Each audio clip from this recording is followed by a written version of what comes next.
Estamos de volta com o nosso programa Sempre com Você. Deixa eu agradecer você, que é milite, que é colaborador, que está todo dia ligadinho aqui na nossa programação. Você sabe que nós não temos veiculação comercial, né? Tudo que nós vemos aqui na nossa programação é fruto da sua doação, da sua colaboração. Quero lembrar você que é milite que nós estamos em plena campanha extra Triunfará. Venceu o segundo boleto agora dia 20, mas 20 de dezembro tem mais um boleto. Antoniele não contribuir com nenhum boleto. Pega o valor que você contribuiria, junta e colabora tudo nesse boleto agora do dia 20 de dezembro. Você sabe que a sua colaboração mensal mantém a nossa obra, né? E a campanha extra é por algo a mais. Nós temos muitas contas no final do ano para pagar. E você sabe, como eu falei, não temos veiculação comercial, não ganhamos dinheiro aqui com comercial. E tudo que você investe em nós, você investe em fé, em evangelização. Pensa nisso, tá bom? Então vai vencer o terceiro boleto da nossa campanha extra Triunfará, dia 20 de dezembro. 13º tá vindo aí, gente. Então, ó, aproveita e separa aquele valor que você sabe que, né, que Deus vai te dar em dobro. E colabore conosco, tá bom? Campanha extra Triunfará. Se tiver dúvida, é só ligar aqui, 3349-1015, 993470532, fala com a Rose. E hoje a gente está falando aqui no programa sobre a cultura do descartável, recebendo com muito carinho o Dr. Rafael Aracaki. Ele é advogado da área de família, professor de Direito Constitucional, topou estar com a gente hoje aqui conversando sobre esse assunto, né? E a gente falou um pouquinho já, né, sobre sociedade, a gente falou um pouquinho sobre a questão, né, da divisão de classes sociais, né, e tudo mais. E tudo isso tem nos afastado, né, do outro.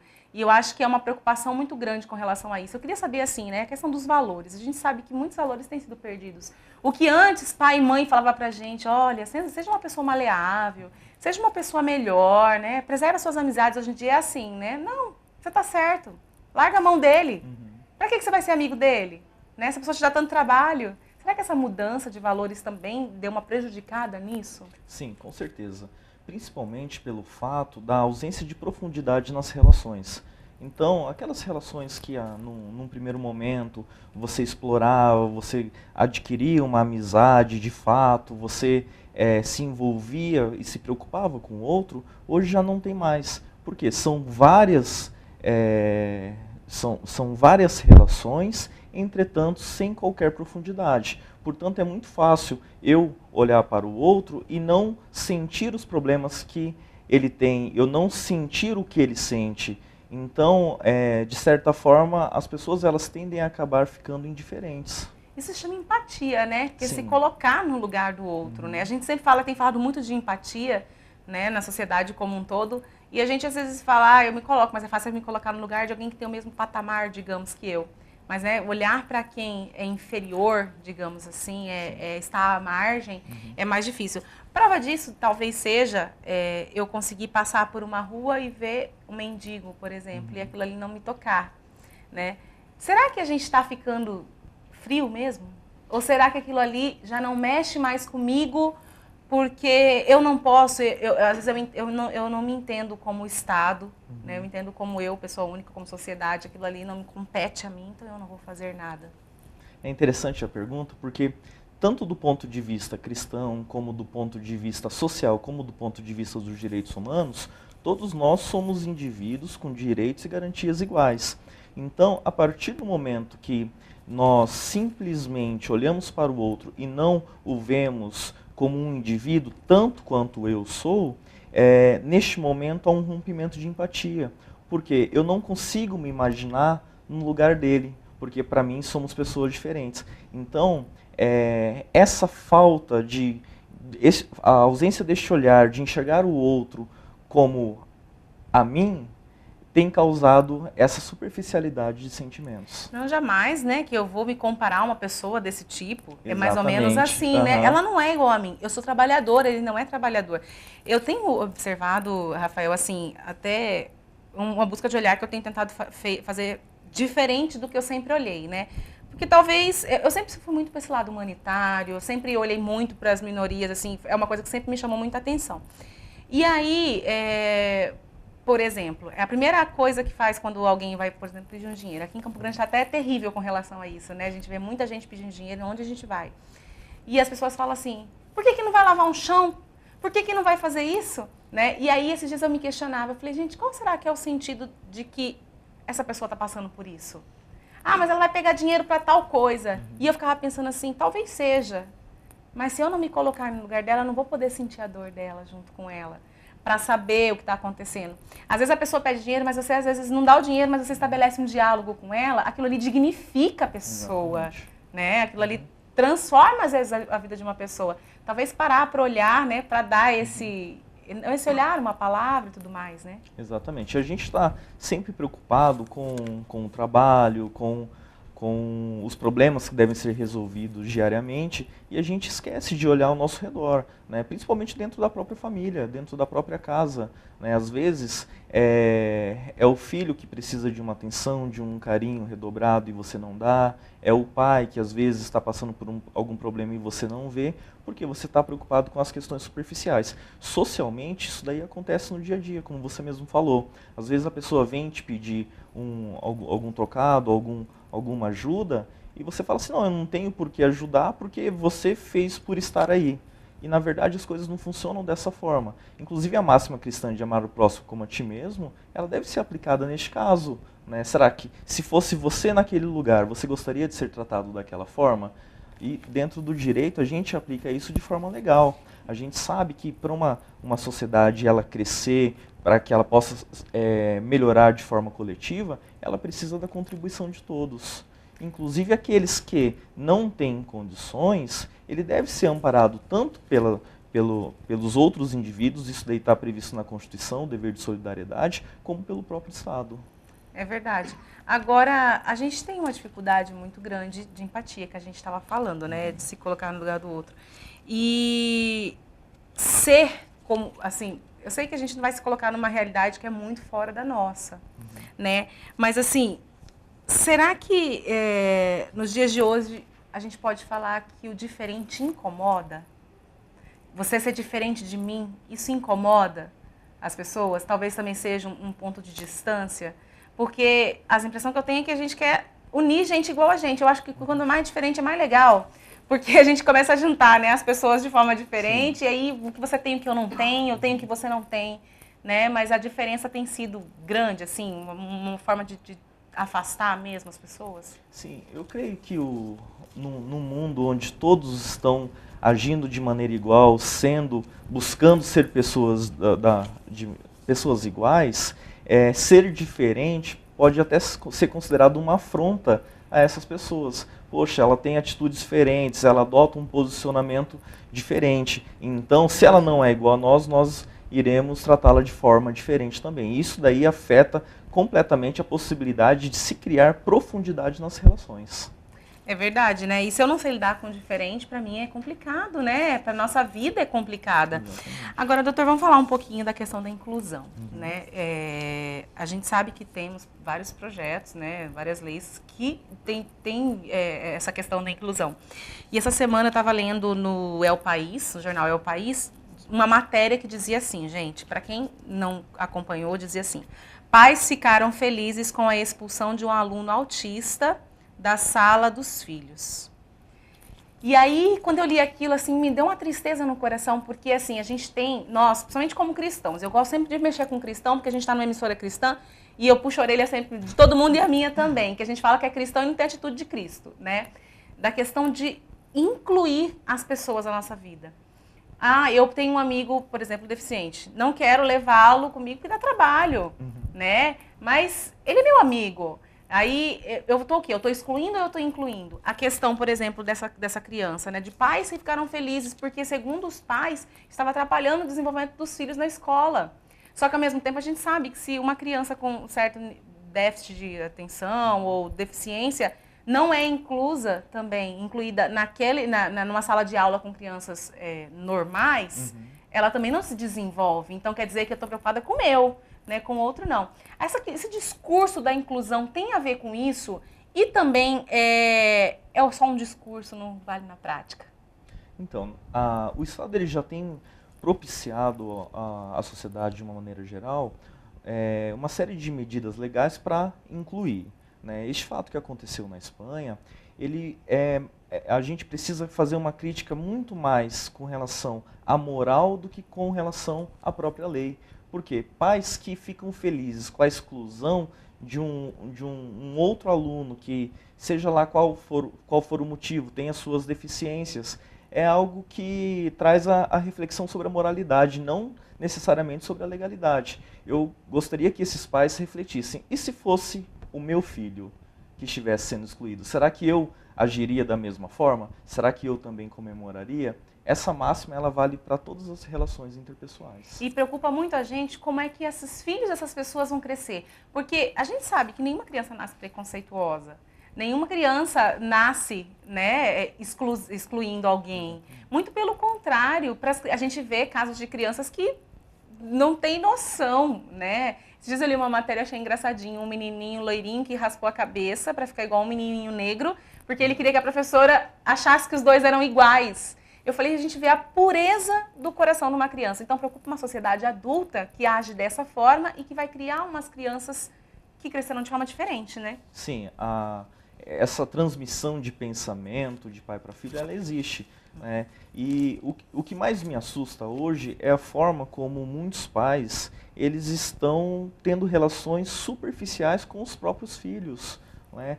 A gente vê que chega aos finais de semana, às vezes é o dia do pai passear com o filho, ter aquele contato mais próximo, tanto o pai quanto a mãe, mas fica cada um no seu quarto, cada um assistindo o seu programa de televisão, ou um ou outro mexendo no celular, e não tem aqueles momentos de convivência, aquilo de aproveitar o dia. Né? Ficam preocupados com o futuro, com a faculdade. Entende. Você entende isso, né? A gente Exatamente. entende, mas não é algo que é prioridade, né? Não é prioridade. Né? E talvez este seja o grande motivo das relações tão superficiais e da sociedade que a gente vive hoje. É verdade. Tem um vídeo do padre Fábio de Mello que todo mundo que está assistindo deve ter visto esse vídeo. Não sei se você chegou de ver, porque foi muito compartilhado nas redes sociais, né?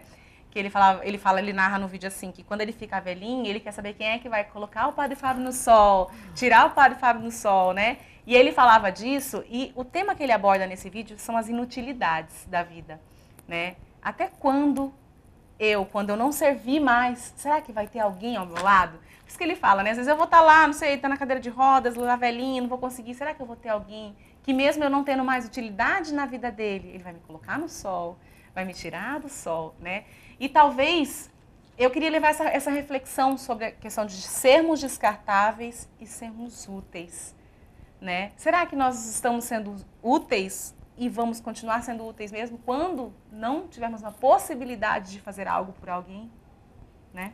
Exatamente. Essa daí é uma discussão que vale a pena todos nós refletirmos, porque vai chegar em algum momento em que nós também necessitaremos obrigatoriamente do amparo alheio.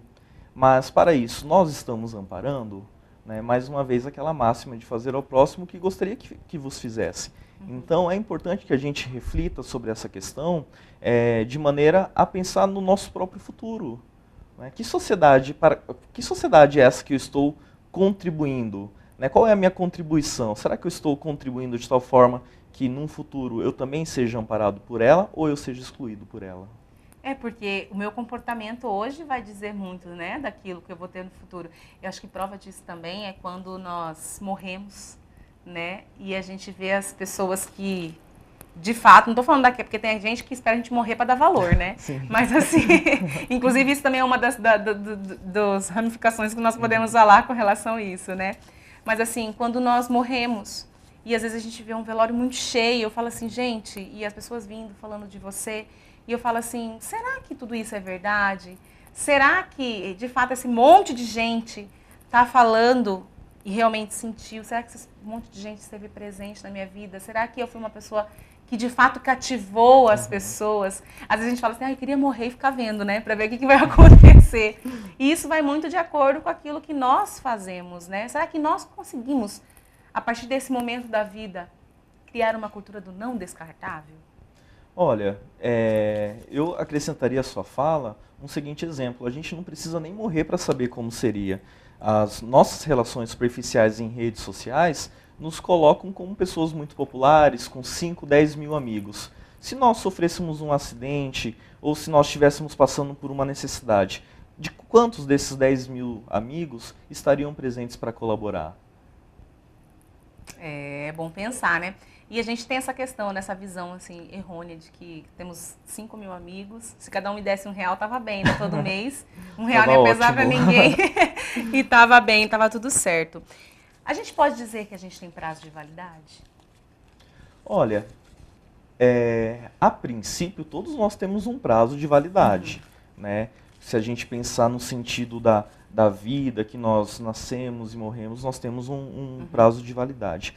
Mas eu não gosto de utilizar a palavra prazo de validade porque dá a sensação de que nós somos objetos.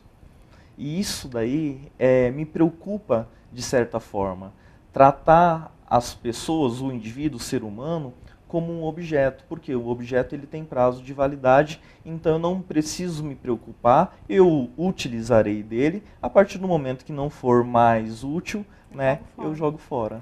E isso, estou fazendo essa pergunta porque a gente sabe que hoje a gente tem um grande índice de pais que são abandonados, vozinhos, vozinhas que são abandonados, largados, têm em situações de rua, né? E a gente sabe que essa crise de abandono, ela é uma crise muito grande e geral, né?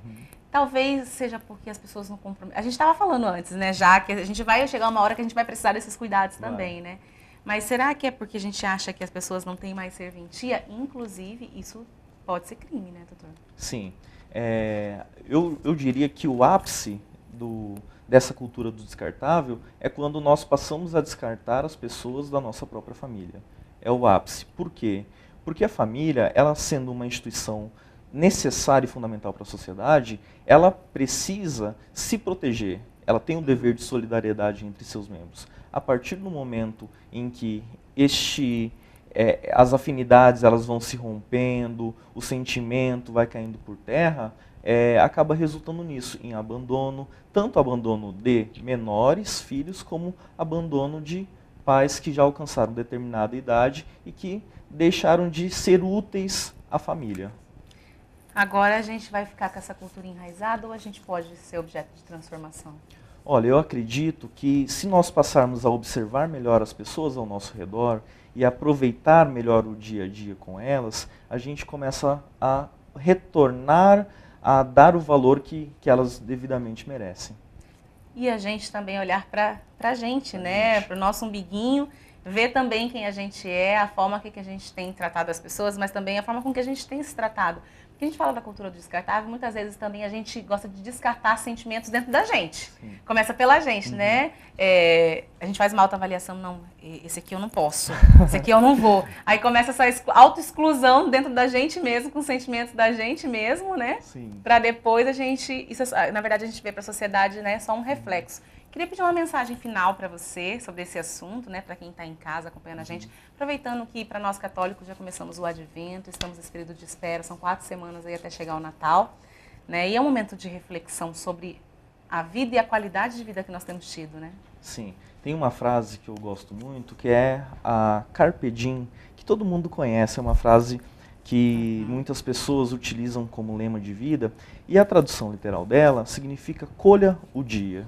E colher não é viver loucamente, mas sim aproveitar aquilo que o dia tem para você de melhor.